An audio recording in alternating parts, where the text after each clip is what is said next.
Behind every performance is a human being, is a human being facing pressures, is a human being facing, different situations in life, loss, grief, handling many things, but they're still expected to perform.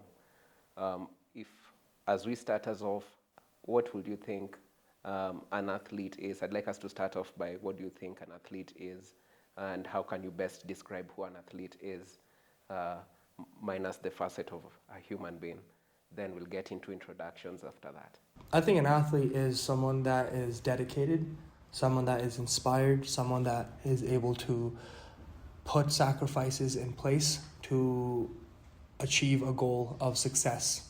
And I believe in the end, an athlete is someone that puts everything around them in terms of training, in terms of family, in terms of their health at the forefront to accomplish something that they are really passionate about.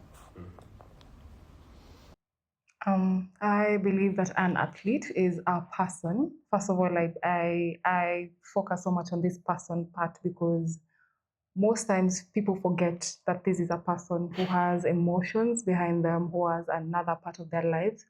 Like it's not that just being an athlete, they also have another aspect. They are a person behind all this. They have a family, they have maybe school, they have jobs, or so an athlete is a person.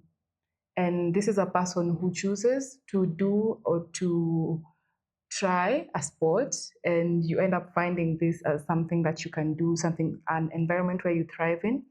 And depending on how you approach it, you might decide to do it competitively or just for fun. And this is where you find the most peace, because I believe an athlete is supposed to find peace in their sport. As much as there's competition, there are a lot of emotions involved, and all this, you're supposed to find some sort of peace and satisfaction behind the sport that you're playing. Yeah. Yeah, I fully agree with that. I think an athlete is, over the years, I've come to understand an athlete is just a person. I've always envisioned them as like a god, someone that is super powerful at doing everything, but they are just human, and they do have their thoughts and their ways of going about things.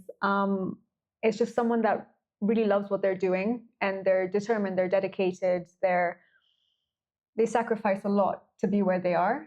And for that, I admire them so much, because sometimes you see athletes that are juggling life, families, their training, and everything that maybe jobs as well. So an athlete, yeah, just a person, but in my head, they still have superpowers. So yeah. It's really interesting what everybody is saying here, or mentioning what is behind the person who decide to train and to perform into a sport. For me, it's exactly an athlete is exactly all the spheres that all the people are mentioned here, creating the systems that the person is exactly performing. So the athlete as a person has the system of the family, the system of the work, the system of the team. And I have to say, when a normal person can work with every of this system to perform better into the sport, I guess there is where you have from a average person to an athlete to a super athlete, when all the systems are in working together.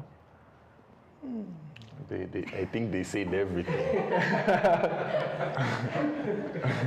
But I think an athlete is someone who chooses a different life, like not the normal life people are going through, because you have to do, especially a Kenyan athlete, you have to do like everything else plus being an athlete. You have to like have the discipline, have the drive, have the everything in order to like do your sport, but at the same time you just have to be human, because at the end of the day I'm normal. I'm just the same as someone who goes to the office every day. It's just that I train. It's just that I train every day, and some people go to the office every day and like wake up at 5 a.m. to train, so they are athletes at the end of the day. So an athlete is someone who loves their body and tries his best to like keep it fit and like does his best to like do his sport and at the same time balance life, because that's like a privilege. Being an athlete is just like a privilege. It's just like an addition of everything else. You're just adding something on top of everything else. Yeah. Ladies and gentlemen, I'll be your host for this episode, and courtesy of Wima Sports in collaboration with Cheza Healthy and National Olympic Committee of Kenya. And as we get into introductions, we'll just pick it up from the same way now from our brother Eves, and we'll come all the way back. Introduce yourself, tell us what you do, and amazing panelists here, ladies and gentlemen. You'll get to learn why I say they're amazing shortly.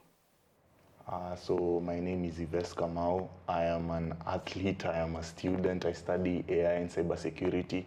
I am a volunteer at Pamoja initiative, it's in Mathare, and I am a post-secondary scholar of Canada Mathare Education Trust. Yeah, and I love basketball. I love basketball, and I am so happy to be here. Yeah. I'm Agustin Hernandez. I'm from Argentina. When I was in his age, I was trying to perform as my best. And I have to say, like that, I learned a lot. After that, my first degree was in nutrition, and then I continued doing a master in sport physiology and in sport and in high performance in sport. And traveling around, really curious about how culture form the athletes. So that's my study for the whole life, I have to say. Maybe my book, my podcast, and my documentary later. So yeah, I'm really happy of being here as a performance coach, as a performance person who can a bit put together every part of the athletes with a view of the athletes, but also with the view of a professional in the staff. Hi everyone, my name is Federica Truffelli. I am a sports nutritionist, a Pilates instructor, and I'm a founder of my energy snacks called Power Pops, made for athletes. But I've always been into the sports side of things. I've just never had the mentality to be able to be an athlete as a professional athlete. I love the training athletes do, amazing stuff. I love to keep up with the training, but I'm more the behind the scenes kind of gal. So I do love to be able to help people understand their bodies a bit better and how to best use them for when it comes to performance. So hence the sports nutrition side of things, the performance Pilates side of things, help avoid injuries. And then with the snacks, the Power Pops, it's just also understanding how to fuel your body the proper way. So I'm very grateful to be here because Kenya is home for me, and I think that it has so much potential. It's just trying to funnel the correct information into the right channels. So yeah. Hi everyone, I'm Margaret Nerea. I'm a student at Strathmore University. I'm also a basketball player for Strathmore and for the national team. I'm happy to be here. I am passionate about sports. I've played for a long time, so I believe there's so much information, there's so much about sports that is just out there for people to discover. So I'm just here and I'd like to know so much. Like, I'd like to know more about sports, basically. Yeah. Amazing. Okay, lastly, hi, I'm Tulveer Singh. I'm from Mount Royal University. I'm just wrapping up my bachelor's degree in physical literacy, minor in psychology. I have played basketball at the highest level. I've been an athlete my whole life. I continue supporting athletes from a sports psychology perspective, which is what I'm going to be pursuing in my future. And for myself, I've come to the real hardships of injury and succumb to them, unfortunately. You know, having very traumatic injuries to some extent, that's really left me dealing with a lot from the psychological standpoint. And I really want to change that for athletes and the conversations we have around just performance, and it all begins in the mind. And I really want to be able to continue developing programs that are oriented towards athletes psychological, because I feel like it's more neglected, and I really want to make that change.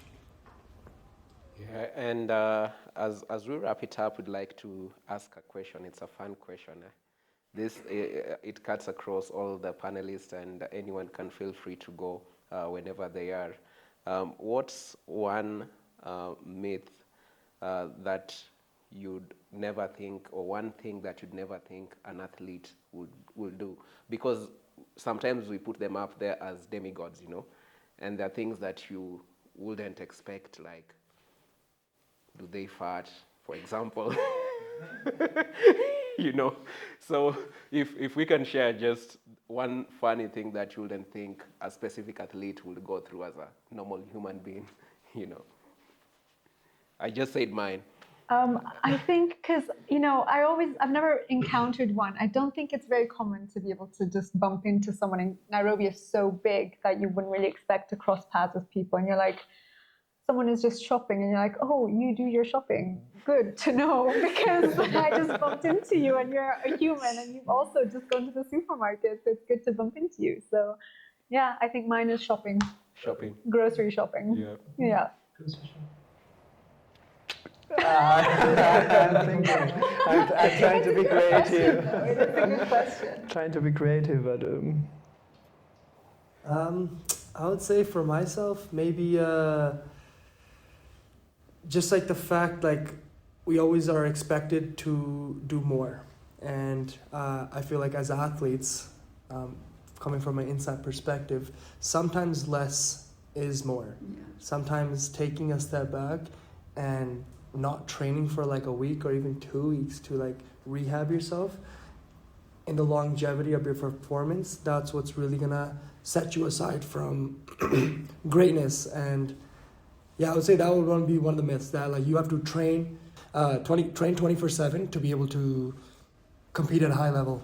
I think I realized that because, like, when you just see them doing everyday things, you're like on holiday and you're like, I wonder why they're on holiday.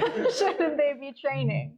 But yeah, I fully agree with that statement. I think coming back to what an athlete is, they are just humans at the end of the day, and it is the first time they're living life. Right. So there are things that they're experiencing that we're like, why are we surprised that they're experiencing them as well? Because they are just living life for the first time as well. Yeah. So yeah. Well, I think something else on that. I'd say mistraining, like just deciding to mistraining. There are times when things get overwhelming. I think in my first years as I'd say college athlete, so I used to stay like really far from Strathmore when I joined Strathmore. So I used to stay really far. So by then I'd not joined school, but I was just playing for their team. So I think I'd train there 3 times a week. And then twice I'd train. I used to stay in Juja, so there was a court in JKUAT, so I'd also train with them. So 3 times a week I'd come to Strathmore, and then twice I'd train in JKUAT. So there are times that I'd just decide, you know what, I'm not training today. And put my foot down. Yeah, there's this guilt that comes with doing that. But after playing for like 3-4 years, you come to realize that you need to give yourself breaks. And if you don't have structured breaks, then you'll have these forced breaks where your mind just tells you, you know what, today we're not doing this. And it looks like you're lazy and like you don't like your sport. But as you grow with the sport, when you're young, you believe that doing more is better. Yeah. That's the mentality that some athletes grow with. Yeah. That's what the mentality that I grew up with. But after some years, you come to realize that at times, doing less is better. So those, I'd say, cheeky breaks that you give yourself when you're young, you're like, okay, today I don't want to do this. It's actually healthy. Yeah. It's just that you need to structure them more. Like it needs to be structured so that it's not that you just wake up one day and you're like, I'm not doing this today. It should look more like, okay, I've trained for this long, so these 2 days I am not training. Maybe I'll rest, or maybe I'll stretch, and then I'll go back to training. So yeah, that's it from me. Me, something I realized is that athletes don't like to eat what they eat. Like I guess sport has a good marketing in so many ways because of we grow up with this. As an athlete, you need to be disciplined. You need to do everything. You need to do. You need to skip the junk food. You need to wake up every day to train and train 2 times per day or 3 times per day. And I guess all this discipline and all this.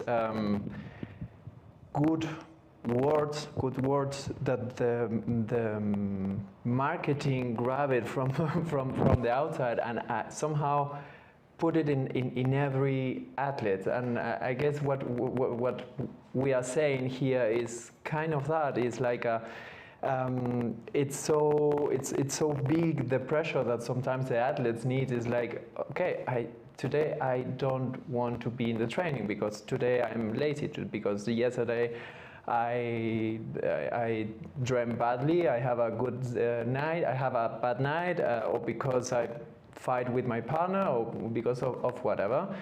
And sometimes, since you're an athlete and since there is a lot of marketing building what you're supposed to be, you must to show it, and that's not healthy. And sometimes that breaks the person itself, right? And yeah, behind every athlete is just a person who also wants to eat junk food or to have a night in a Saturday night drinking a beer with some friends, and that's completely that's completely fine. And I guess that's something that we need to take away of the stereotype of the athlete. Exactly. Humanizing us. Humanize it. Yeah. Exactly. Yeah. Now a question to Fed. Nutrition. How simple?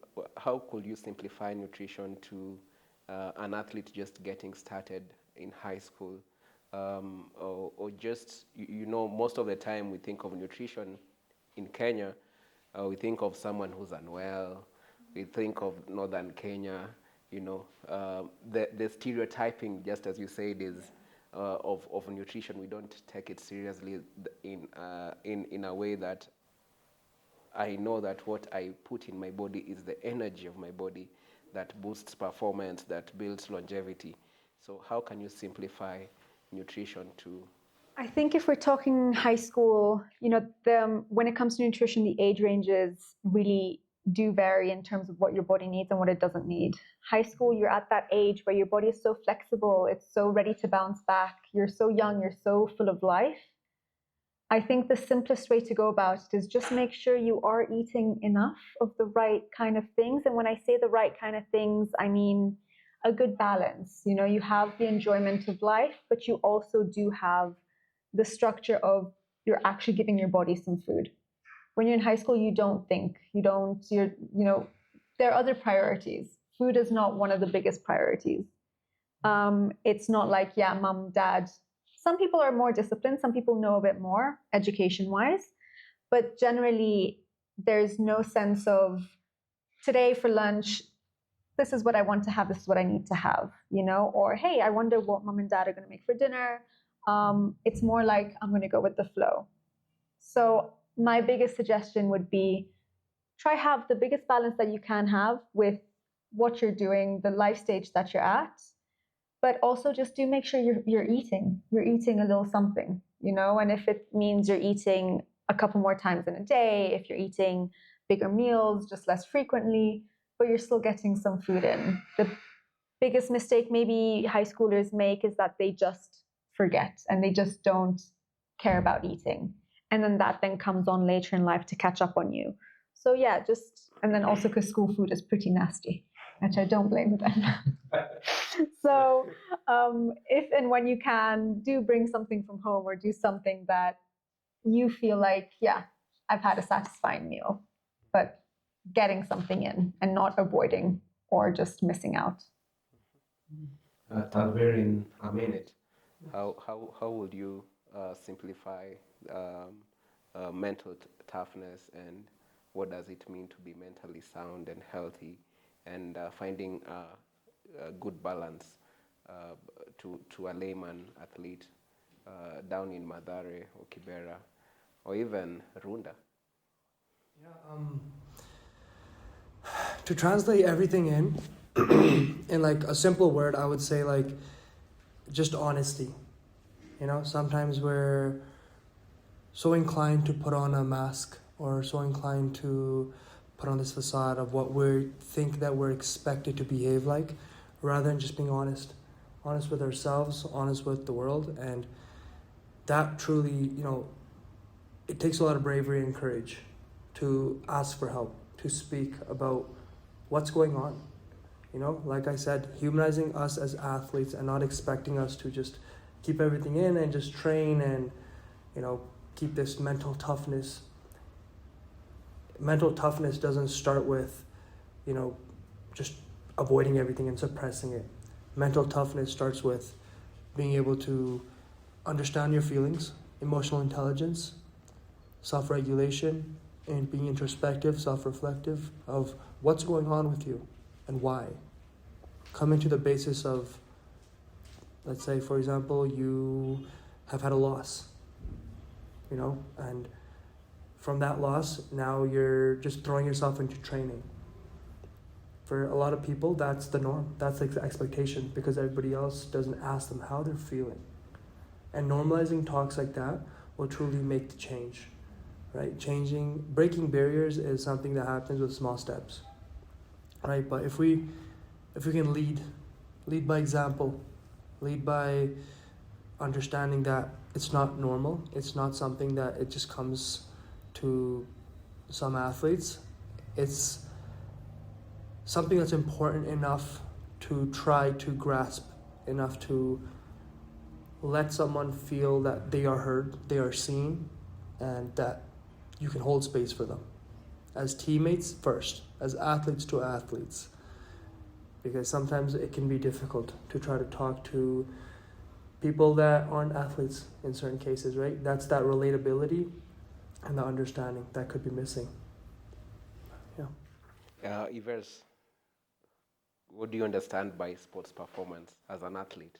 As an athlete, I understand sport performance as stats, like how you doing on court and off court, because sometimes people just look at the outcome and they don't look at what they should do in order to get that performance. Like people just show up on court and like sometimes they don't even train enough, because if you look at boxing, people train for months just for one match and like it ends in seconds.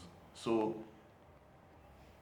they are both winners at the end of the day, but the world works in different ways. The world just looks at the one person who won, who took the other person down. But at the end of the day, both of them, they performed so good. You need to like do a lot in the In the back. yeah. In the back, in the behind the scenes. You are doing a lot, but people just see what is brought out for them to see, because I think social media is destroying a lot of athletes out here, because people just look at what you're bringing, not what you've done, not what you've tried to do. They just look at what you're bringing, and I don't think that's good. Matching like unrealistic standards, Yeah. you know? Maggie, if you can breathe a little bit on sports performance, on how you understand it. Okay, sports performance is just as he has said, it's not just about that game or that win or that loss. There's so much that happens behind the scenes, like how many hours of sleep do you get? Are you eating what you're supposed to eat? Are you working out enough? So there's so much that builds towards what you bring to your court or to your ring or to whatever like arena you play in. So basically, it encompasses all this, like just how well you prepare for that particular sport that you're going to play. Yeah. Yeah. And Aguna was a specialist in sports performance. Uh, Demystify this for us. It's a jargon that still is a struggle to understand across elite athletes. in the region and out there. How can you simplify, give us a simple understanding of sports performance?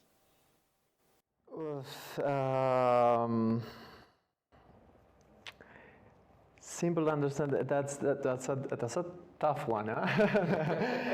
It's not easy. I mean, to perform, I guess, is to have succeed in the sport. But I guess exactly that is the maybe misconception in what we are saying, because it's like sport performance, yeah, is to succeed in a sport, but then succeed for everybody can be a different thing, right? I mean,